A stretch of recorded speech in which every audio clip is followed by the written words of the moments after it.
When you look at the world of video games, like any other global industry, you're going to find a lot of problems within it.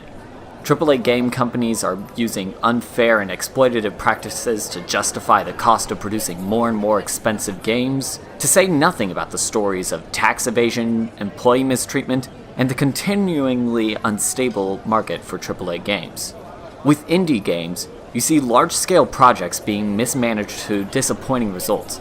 and many creators feeling pressured to continue development even at the expense of their personal well-being, and a flooded market without quality control that makes it incredibly difficult to distinguish your game in a sea of releases. All of this coupled with a gaming community that has an under-addressed problem with xenophobia, misogyny, homophobia, and wide harassment, alongside a large contingent of gamers that are dismissive, if not outright hostile, towards any serious analytical writing about the medium, when it starts to get anywhere close to discussing real-world issues, aka politics.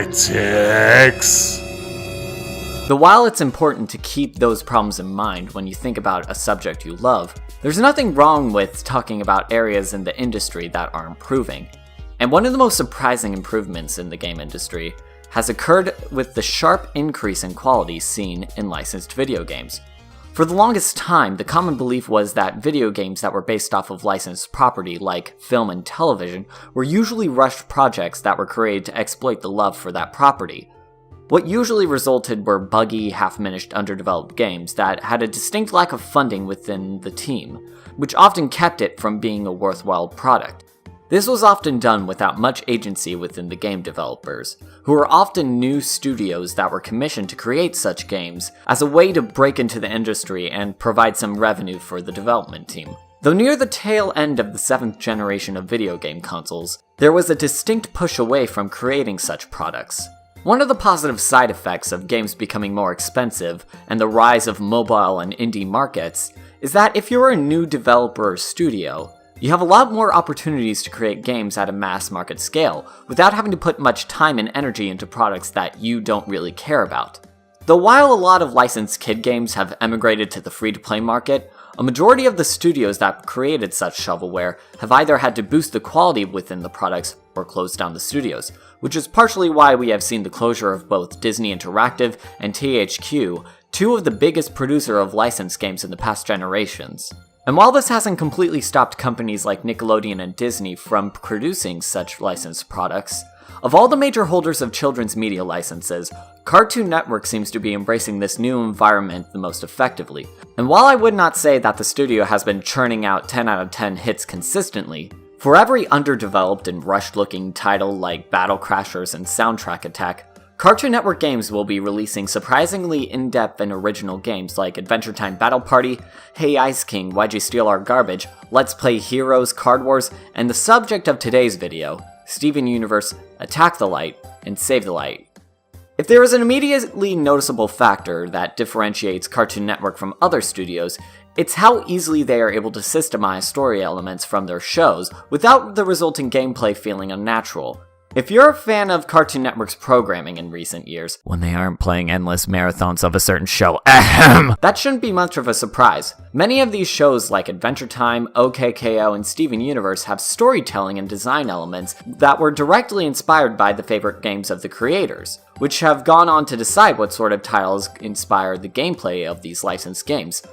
Let's Play Heroes utilizes a classic beat-em-ups fighting style alongside a summoning system reminiscent of the King of Fighter and Marvel vs. Capcom series. Finn and Jake's Epic Quest uses expansive level design and collectathon gameplay that was seen in ToeJam and Earl, and Hey Ice King, Why'd You Steal Our Garbage pays tribute to Zelda 2, The Adventure of Link of all games. And while a lot of these licensed games will adopt the gameplay of popular genres like the collectathon and the side-scrolling platformer, since they often have an established template that makes designing a lot faster, a lot of these games have their designs informed by the production and designs of the original show. In the case of Attack the Light and Save the Light, the folks at Grumpy Face Studios chose to use the character-driven combat and level design found in the Paper Mario series, which has been cited as an inspiration for the design sensibilities of the show, specifically the title seen on the N64 and the GameCube, which is an important distinction to make. While the series has shifted towards more gimmicky battle systems, much to the chagrin of fans, the first 2 Paper Mario games in the series had a focused battle system that required you to manage your energy points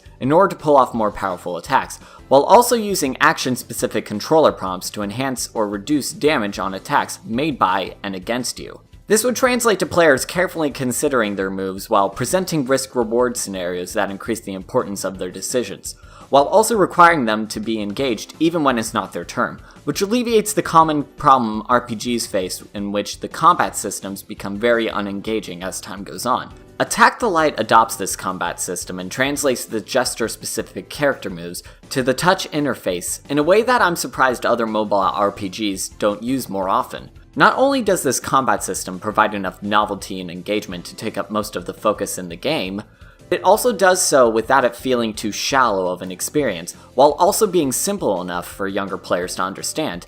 While Attack the Light would suffer from simplistic levels designed to be beaten within the 10 minutes mobile games are usually afforded, the battle system had enough complexity within it to make this game one of the highest rated mobile games of all time.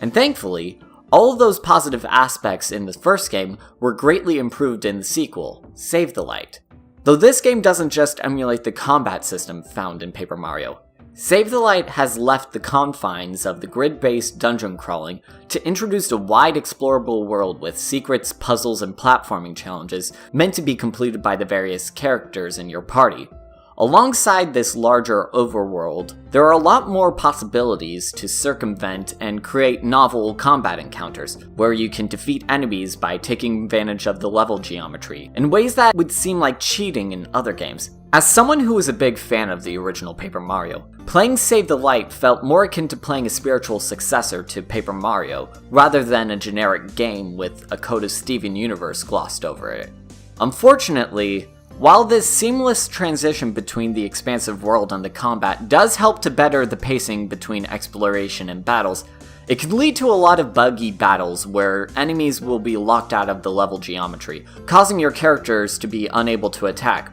or the battle to never end. And despite my praising Cartoon Network for giving their teams more creative freedom in the design of their games, the lack of testing and the numerous glitches, even after a delay in release and a couple of patches, it still shows the problems studios like Grumpy Face have to encounter when developing these sort of games. And while I wasn't able to play any of the earlier builds applied to this game, I can still see that there was a lack of polish on the technical side that would have warranted the middling reviews that the game received on launch. However, with Grumpy Face continuing to patch the release, I would be interested in seeing how this game would have fared if they had allowed the game to undergo more testing time. Though make no mistake, there's just enough of the spirit of the show in this game as there is Paper Mario. During the development of the first game, the Crewniverse was very adamant that any games based off the show would not utilize a pixel art style. And while this is not to disparage any pixel artist out there, or any games that utilize this style, many smaller studios like Grumpy Face often don't have the proper amount of time and resources to make the quality pixel art that matches the aesthetic of the show, which is partially why so many seem dismissive of the use of pixel art as a cheap and easy means to create an asset for a game. Instead, both games utilize a style that seems more reminiscent of the show's art design, using very simplistic geometry to illustrate both the backgrounds and the characters, which not only helps to animate the characters more smoothly, but it also helps to make the levels feel efficiently created without having to compromise on the quality, resulting in a visual design that feels wholly unique to the show and the game. And this level of communication between developers and showrunners is what I believe helps distinguish Cartoon Network's level of quality within their releases. Because the developers seemed conscientious of how the show was perceived by both the fans and the creators, they were willing to allow the showrunners to execute some creative control, which helped to give the game more moderation and quality control. Likewise, unlike other license holders, Cartoon Network does seem to have a pretty good understanding of the independent gaming scene. Not only has their sister company, Adult Swim Games, produced a lot of independent successes like Kingsway, Duck Game, and the recent Battle Chef Brigade, Cartoon Network also has a history of teaming up with independent studios like WayForward and Capybara Games, even hosting yearly Game Jam events to foster talent from new developers.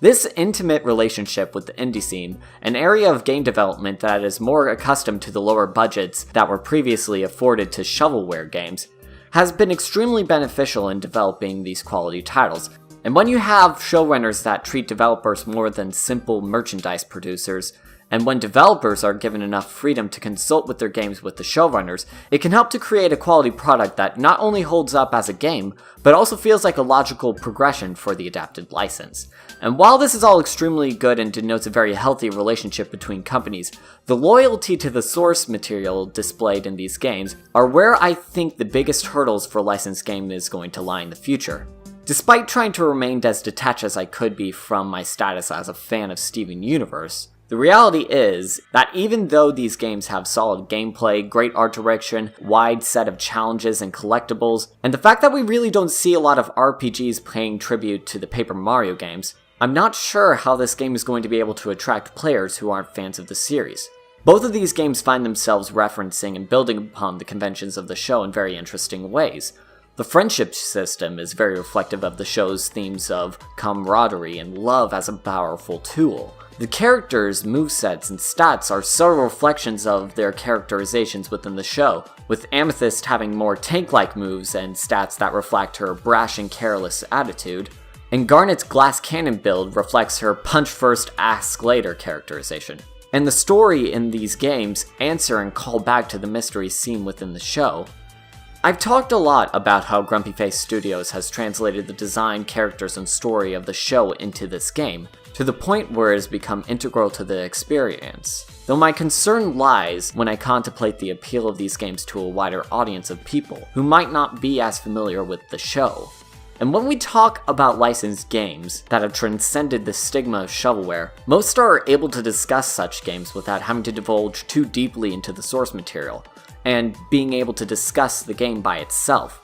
Unfortunately, there's very little of such discussion being made towards adaptations of source material that generally cater towards younger audiences. While this is partially because games for children tend to have less depth and complexity to cater to their less skilled audience, not to mention the well-known history of poorly made games for kids, I feel that there is a larger set of hostility that is leveled against games that have a younger audience in mind. The reality with a lot of licensed games, regardless of their quality, is that there is a harsh stigma applied to children's media. While there's a large contingency of people who devote a lot of time analyzing and understanding children's programming, most of the marketing and discussion of video games tend to revolve around a perceived audience of middle-class heterosexual men from 30 to 15 years old. An audience that tends to ignore, if not outright condemn, the more childlike elements of video games. Is it any wonder that the two most well-received video game licensed adaptations are based off of Batman and South Park,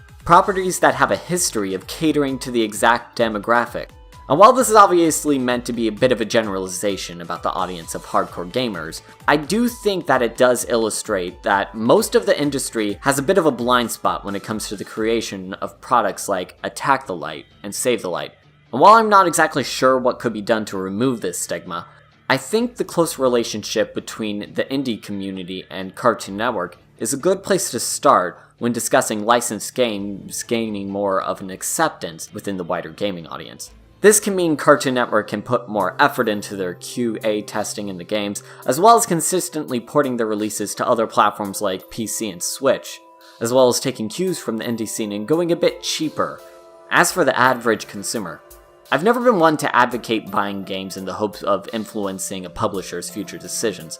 but I will say that based off of the time I spent in this game and the fun I had completing it, if you or someone you know is looking for a small RPG, is a fan of the Paper Mario series, or is looking for a mobile game that won't try to extort money from you, maybe give these games a go. At $25 it might seem a bit pricey, especially for a game that is about 25 hours long, though even if that person isn't familiar with the show, they might also enjoy Attack the Light at a cheaper price of $2.99. And while I know that it might seem like Cartoon Network Games is still peddling the same shovelware that many accuse licensed game developers of creating, I believe that if you approach these games like you would a budget indie title, you might find yourself surprised with the good, clean fun that you've been missing.